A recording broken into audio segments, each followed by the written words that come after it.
next guy coming up, he's super fucked up, and whatever you expected, it's going to be significantly worse. Everyone, let's welcome Trevor. So how the fuck are you guys, man?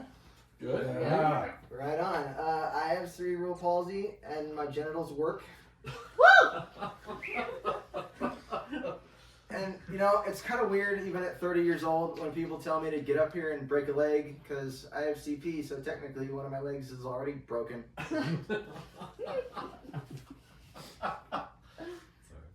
And I also have epilepsy, so I definitely need a chaperone to play video games.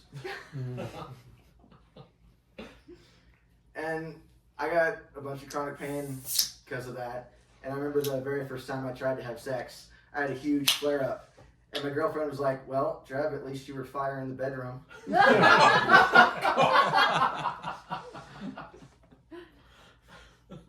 And, you know, if it's not that kind of shit, it's weird because people just walk up to me and they'll be like, hey, man, you know, you kind of look like Jim Morrison to me. And I'll be like, well, I mean, I would look like Jim Morrison if he had a stroke.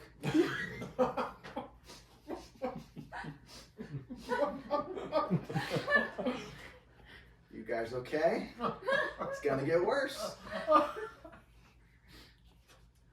Alright, so that reminds me of when I was in school and most of my bullies were girls and they would be walking up to me like, hey Trev, you know, we want to say something to you. Like, yeah? They'd be like, well, is your cock paralyzed? I'd be like, no, would you like to try it sometime? And they'd be like, actually, we only date guys that know how to tie their shoes.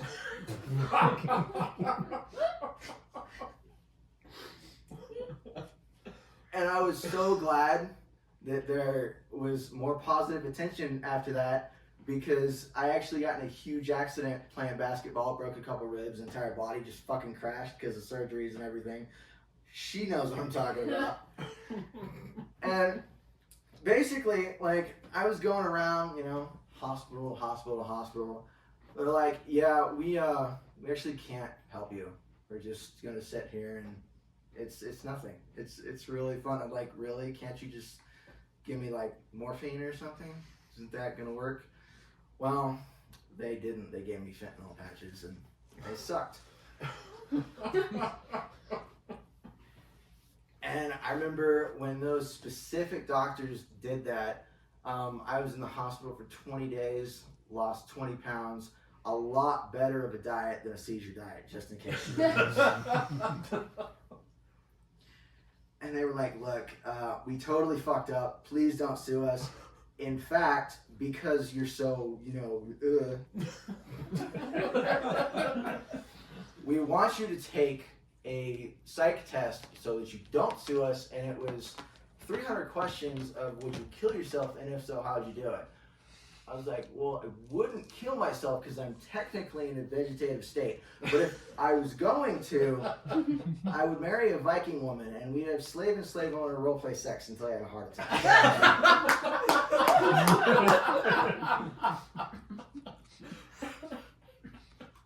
And then it got to the point where, like, you know, my doctor was like, look, Trev, you're incredibly messed up. And I was like, yeah, like, I know. What's your deal? She's like, what I'm going to do is I'm going to give you a home ketamine treatment. I'm like, what the hell is that? Okay, it's like morphine, except if you overdose, you're not going to die. You're just going to pass out. Sweet.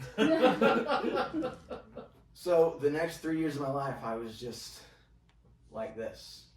Just completely awesome because my pain level was basically like this. If I moved my hand even like that, I would just scream. Like, everything was awful. Couldn't do a goddamn thing. And I remember the very first prescription that my mom picked up, the pharmacist was like, yeah, I actually flavored this ketamine for your son because it tasted awful. So he's going to thank me later. And you guys want to know what flavor it was? Strawberry. And then 1,000 days passes, you know. I turn 18. My dad leaves. Yay. And then my doctor's like, yeah, I'm going to take you off ketamine because I think it's keeping you sick. I was like, yeah, fucking right. No, you're not going to. Oh, I'm absolutely going to. So what I want you to do is do stand-up. I'm like, what the fuck are you talking about? And she's like, well, I noticed when you were out of pain, the only times you were out of pain, you were watching stand-up specials, so just do that. And I want you to move to Austin from LA. I'm like, okay, we'll do this. I mean, I grew up a Longhorn fan, right? So why not? And it was my very first week of stand-up. I ran into this guy who couldn't take a joke because we're guys and we don't have a sense of humor. And he comes up to me and he's like, Trev, I fucking hated you because my brother's disabled. And I'm like, all right. Next thing he says, he goes, why didn't you do any Holocaust jokes? I was like, I'm a leprechaun. My dad is actually the guy on the Lucky Charms box. And he's like, no, that's not what I'm talking about. People like you were actually the inspiration for the gas chambers. Wow, a T4 comment right in the gate. This is great. Okay, let's just say that I wish that time travel were actually real so I could go back in time and not have to hear that fucking shit. And then next thing I know, this chick comes up to me, you know, she was blonde and drunk as fuck, and she starts grabbing my dick, you know, to see if it works. And I mean, I got an erection, so I guess so. Yeah, I just thought you guys needed to know that. And then next week, I don't want to call it a heckling situation because I don't really think it was. She was just really involved because stand-up is one of those things where like everybody thinks they can participate, you know? And this woman's like I said, like super fucking blasted. And she's in the front row and she goes, Trev, if you were a woman, you'd look like Merida. Thank you. She's my favorite Disney princess. I don't know where to go with that, but let's just do it. I guess I was depressed. I was in a lot of pain. And so one day, I mean, I just couldn't do it. Like my legs were like figuratively nailed to the floor. I couldn't move, but I was able to get to my phone and I ended up calling a hooker over. So let me explain this. I thought, okay, so it was a college complex, right? It was like middle of August and you know, hottest month in Texas, 120 something degrees probably. Nobody was there. I needed some help, so I figured why not? And she comes over and she's gorgeous. She's got, you know, blonde hair and she's in like, you know those Easter sundresses that women wear to hopefully get laid because Jesus something, I don't know. And she looks at me and, you know, I'm like, oh, moaning and everything, like really like orgasmy, but it's chronic pain. And and she looks at me and she's like, why am I here? And I go, I need help taking my shoes off. And she's like, why? And I'm like, well, that's because the pizza guy wouldn't do it. And it was just awkward from there on out. She's like, is there anything else you want me to do? Like, I can't really think of anything. So I'm in my bed and she's like right there. And I'm in my bed staring. She's like right there sitting there and we're just staring at each other. Next thing I know, she gets up, she hugs me, I'm like, whoa, do not fucking, no, absolutely not. Chronic pain everywhere. Don't do this. And she's like, are you sure you don't want a blowjob or anything like that? I was like, well, actually, when I get my balls sucked, it feels like a steak knife goes through them, so no thank you. Yeah. And I think this was something that I really needed to understand and know, because like I said, you know, I was on a whim and I didn't think I was going to do it. I grew up in a very, you know, Dallas kind of environment, very religious and stuff before I moved back to LA, and I didn't know this, but apparently if you pay a hooker money to undress you, she's gonna steal your favorite hat. Cool, guys, because people in Austin are the self-medicating type, you know? And I would go to parties and they'd be like, well, why don't you just like do stand-up for us? Because I know the ER is really fucking expensive, so like, okay. And I would go to these basement parties. They were awesome. It was everybody, you know, those hipster guys, Mexicans, black people, fucking everybody. It was amazing. They were like, here, Trev, here's a joint for your payment. And I was like, yeah, Texas weed gives me flare-ups.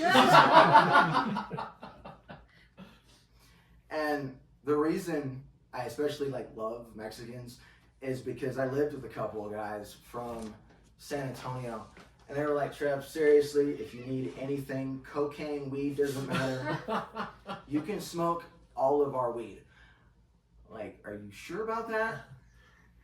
And they're like, yeah, definitely. So I would do that, and they would get upset. And I'm like, well, you did say I could do that. And then I moved back to California and, you know, had the whole comedy store run and all that kind of shit. And doctor's appointments are like, oh, you should be on this new med for everything. Like no. But then you get out of the appointment, right? And you see one of those super authentic Hasidic Jews and it goes so well, and you're like, hey, why don't I just thank the guy?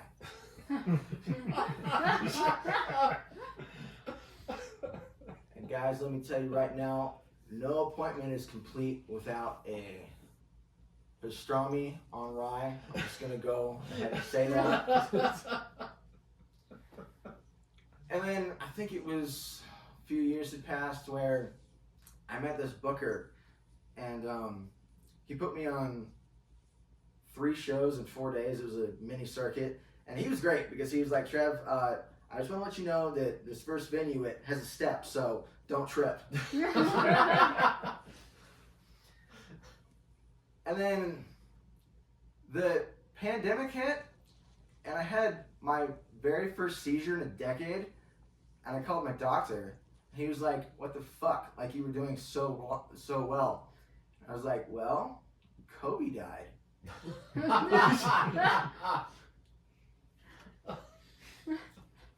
And, you know, pretty soon the seizures were clockwork. And I remember one where my mom was like, hey, I actually bought some ciabatta bread. Like, you want a sandwich? And I'm like, fuck yeah. So I had a sandwich, and after the very last bite, I swallowed it. Boom. Seizure. I guess I was too excited. And then, you know, like I said, clockwork seizures. I was in the ER every 2 weeks, and I finally got a pretty good attention face from the ER doctor. He comes into one of the things, you know, pulls the curtain back. He goes, yeah, dude, we can't help you. You can rest here, like, but we can't help you. What you need to do, in fact, is just get over your seizures like Julius Caesar did.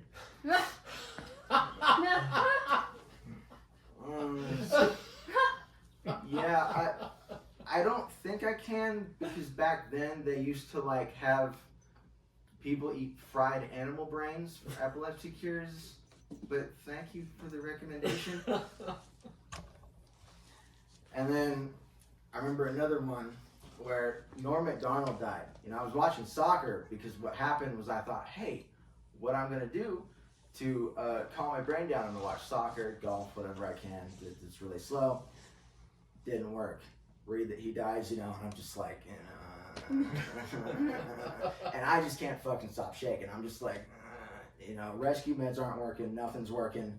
And so the ambulance comes in my room, and I'm talking to the EMT lady, and she goes, from the time that your seizure started to the time that I put the meds in your leg, that was 75 minutes. And I'm thinking, like, why would you tell somebody that? I got into epilepsy monitoring, and do you guys know what that is? No.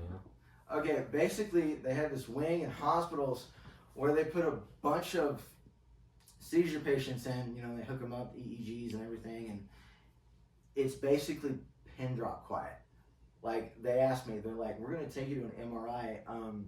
You got a programmable shunt? I'm like, the hell is that? I'm like, oh, we got metal shit in it. I'm like, no, mine's plastic. I'm actually totally fine. And if it leaks, you're actually gonna have enough water if you're thirsty.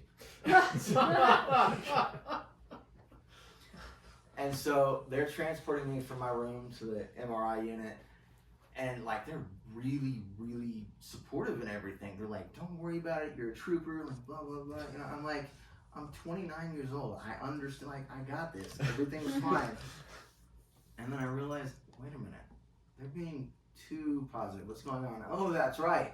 With epilepsy, literally anything can trigger a seizure.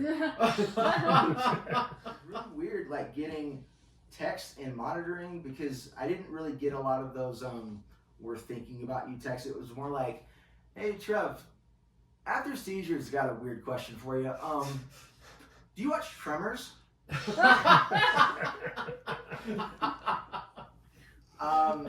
No, I watch Static Shock. Next thing I know, like, I get a text. He's like, Trev, I got this amazing Japanese water cure. Like, okay, what is it? And my buddy goes, yeah, you just boil water and then you pour it on yourself, and like, that's gonna end all of your epilepsy. Okay, so that reminds me of really weird women that used to be bullies in elementary school, because when I was in elementary school, I got really weird calls, and AJ knows this. I would get calls where they would tell me, hey Trev, just to let you know, you're only okay not to hang out with us, but to hang out with the other retarded girls. I'm like, okay, I mean, I know that now that we're in the same group of brain damage, but I didn't know that back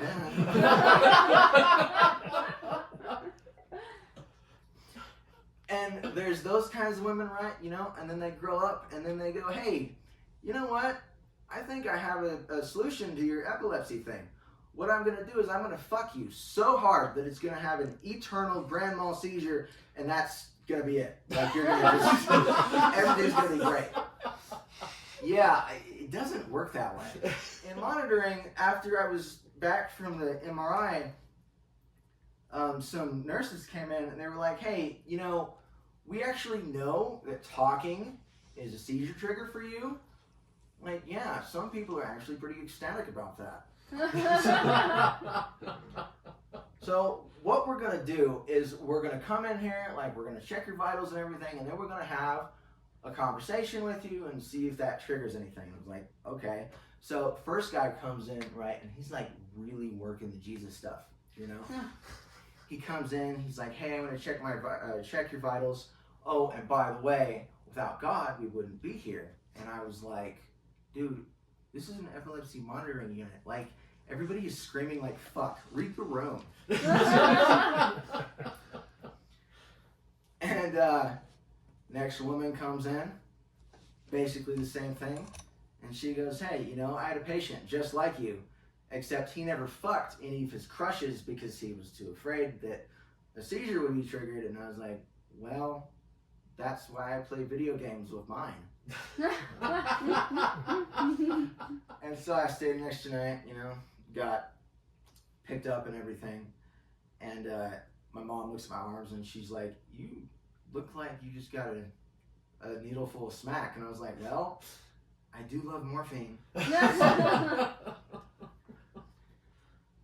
then, you know, stuff kept getting, it wouldn't stop, man. It wouldn't fucking stop. I mean, the doctors were like, okay, look, what we're going to do is we're going to up your meds, and that's where I'm at now. And for the last year, it's just been like, oh my God, like I can't, this is not, like this is it. I'm going to fall asleep. I mean, there's a whole bunch of Mountain Dew where I'm staying, and this is like, I can't do it. It's just, it's not a thing. And I don't know. Is it okay if I say that I just hate the U.S. medical system and people? I was actually cleared like last November to perform again, and it was my birthday week. And I remember the very, very first show. It was November 2nd. I'm rushing out of there because I got to go home. And this guy comes up to me. He's like, no, before you leave, like I got to tell you that I really enjoyed your comedy. And I was like, wait a minute, something's up here. So I looked down. Sure enough, he didn't have any legs. they were prosthetics. I was like, that's it, man. It's the whole freak show thing. I love it. It's kind of like, dude, what's your name, man? Eric. Okay, so AJ told me all about you guys, like, ahead of time. He was like, Eric's the ginger, like, fuck yeah. And it's not hard to find us, man. You just go to hell and come back. And, yeah, I mean, it's really cool, because I got my last one was 5 months ago, but, I mean, do you think you can cause your own seizures? Because I don't, but I don't know. And I think I fucked up on this one, because I got an email from some guys, and they were like, hey, you know, we represent people that like make one of your meds, and we were wondering if you come in and do a testimony, blah, blah, blah. And I was like, okay, sure. And it ended up being like a whole weekend thing. We actually came to Denver, and it was all everybody sharing their stories and everything. Like, basically, if you put a room of CP people in, you're just gonna hear patients and parents being like, yeah, we went to all this physical therapy, and kids said us names, but seizures are weird, because everything's daily for some people, and some people they go months, and it's like, okay, now we're through the whole thing about, like, the job loss is one thing, and then you have the dating. That's really fun, because I remember this one time, I was gonna go out with this woman, and then what I did was I sent her a seizure first aid thing. She's like, yeah, I can't do this, but my other friend can, so he can. Here's the thing, though. It's really weird, because after seizures, I'm horny as fuck. I will fucking, as long as they understand that they cannot blow me because they had chronic pain shots in my shaft. And that is an extremely odd conversation to have. I'm like, doesn't matter if it's a man or a woman. I'm like, what are we gonna do here? We'll do cam sex over Zoom. And it's cool, man, because, you know, like, every comedian's comedy is different, and you meet all these guys. I remember one time I met this one guy. We were in Hawthorne, California. I grew up like 15 minutes from there. That's where the Beach Boys grew up, right? But then the Great White Flight happened, and now it's like all black, you know. And I'm on my way to this bar with my friend who doesn't do stand-up anymore. He's like, Trev, I got a confession to make. I'm actually afraid to go to this gig with you. Like, why? Because it's Hawthorne. I was like, but you're a New Yorker. He goes, yeah, I got a confession. My confession is I'm actually from Connecticut. There you go. There you go. Because I'm going to get in here. I'm going to get in the bar, right? And I'm going to say, hey, I'll buy you guys Hennessy. Look at what I'm wearing. It's all green. Everything's going to be fine. Let me crack up. We're going to have a good time. That's just what's going to happen. Mexicans are even better. Jews are fantastic. I love people, man, but then you seize in front of them and they don't record it, and it pisses me off because it's great footage. AJ was telling me that I might have a shot with other people in other countries. I'm like, dude, I would love to move to Ireland, but they actually eat way too many potatoes to actually respond to inquiries, so that's not going to happen. And then, like, go to Australia. Well, they drink way too much. Kind of like when I was on my college trip when I started walking again, and I met this chick out on the tour, and she was like, you know what? If you like partying, we got that. If you like drinking, we got that too. I was like, well, actually, I have seizures the size of Texas, so no thank you. But go Tigers. Like, and it was weird because, like, I was at Alabama, like, the next day, and I shouldn't have done that, because what I did was, it was a public tour, and I was like, this is a great campus, it's fucking massive. Problem is, though, I have CP, and they have buses, because, like, from edge to edge of the campus, it's like a 15-minute walk. I'm like, no, I can't do this, I'm out. The rest of these guys are, like, chicken fried steak fat. Like, I can't look at this shit. And then, the tour was, this is going to be kind of hard to explain, but the tour was over, and I just wanted something to eat. right? And I was wearing a Des Bryant jersey, and I think that's important here because it's a Cowboys one, so I'm trying to make context of it. But I walk in to the cafe, and the hostess is like, yeah, we can't serve you. Like, what are you talking about? But I don't have, like, look at me. I'm not the people you discriminate against. She goes, yeah, but you look Californian. You got a Lakers hat on, too. I'm like, oh, yeah. Well, the thing is they don't have Mexican food, so I was out. But that didn't work because then they like spammed me with birthday messages and Christmas ones. And I was like, no, I am not going to roll Tide. That's just not going to happen. Because I don't know if you guys know this, but I got a GED. Surprise! Because I couldn't move, right? And fun fact, a California GED is actually worth more than a Southern college degree.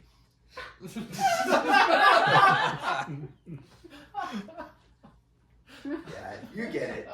You understand. This is Colorado, man. Y'all got Deion Sanders as your Colorado Buffaloes coach. That's that kind of confidence. That's what I like to drill from. It's been great, man, because like I'm gonna head to El Paso next, I think, and I'm staying just off base, and it's gonna be cool because like AJ was really thorough. Like he was like, what do you need and all this shit. And I'm like, well, I just need somebody to film my seizures and help me with rescue ends. Same people next week. They're gonna be like, what do you need? This and that. Don't worry. We're seizure trained. And I was like, oh, that's why my brother got a certification when he was in the Marines. He didn't fucking tell me that. But it happened. And now apparently something's weird where like he's a veteran now and he's got this like big ass fucking pit bull, but he's afraid to get approached by crackheads. And I don't know if you guys know anything about local comedy shows, but that's about all that's there. Then you got your guys with no legs. Then you got your guys that are obvious cokeheads, heroin, whatever you can find, it's there. And it's been great, man, just being here for like a day. And I think that's all I have, but you guys have been awesome. Thank you. Yeah.